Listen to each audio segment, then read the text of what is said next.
Turning to our forecast now, the strongest wind gust in Portland history happened 15 years ago. Today, a 78-mile-per-hour wind gust rocked the Jetport back in February of 2010. Weather Authority meteorologist Emily Santam spent the day researching a windstorm that left hundreds of thousands of New Englanders without power. 78 degrees, that's hurricane force, right? 70 miles per hour. Yes, it is. You know, this was our weather trivia Wednesday question last week, and I teased that we were going to talk about it this week. So today is 15 years since 2010, which is already crazy, but 78-mile-per-hour wind gust was recorded on this date, but at night it was at 11:34 p.m. and it's possible the gust could have been higher if the power was not knocked out immediately after. Okay, I remember you saying that. So it could have been in the 80s. It could have been higher, yes, exactly, and we'll talk about other wind gusts in history in general too, but this wasn't really a surprise as February 25th through 26th in 2010, there was a damaging wind and rainstorm in New England.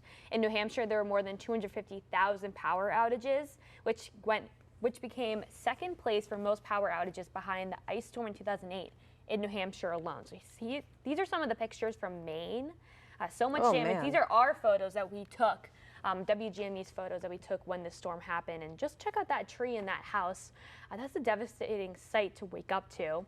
Cape Elizabeth actually had a 94-mile-per-hour wind gust.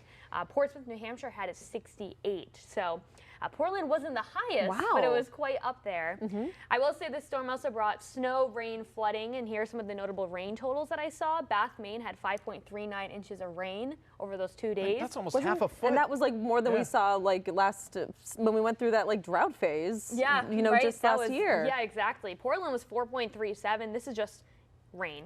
There was snow inland, it's just rain. Okay. Southern Maine's coastline saw between 3 to 6 inches of rain. Kennebunkport got 5.1 inches of rain. Cape Nettic 4.96.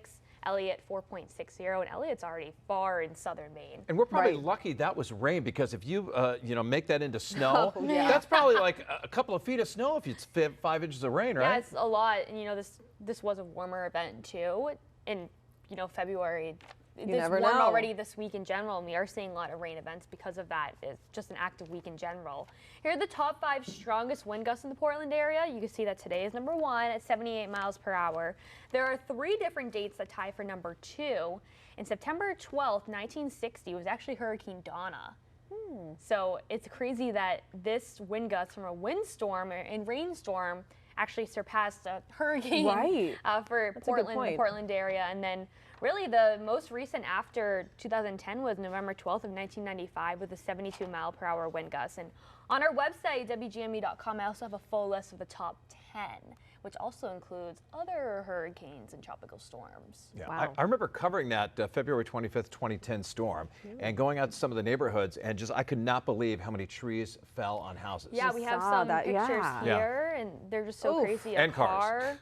And then power lines. It's I feel like growing up, wind scared me a lot. Yeah. There's actually, during, I think it was Halloween, I found a whole list from the National Weather Service of all your phobias for weather. And there's a whole list of weather phobias. So if you're scared of maybe thunder or wind, me growing up, snow or humidity, they have a whole list. Wow. So maybe I'll pull it out one of these days. So wind is your number 1 fear, your weather fear. Growing up, it really scared me, but I've grown into it.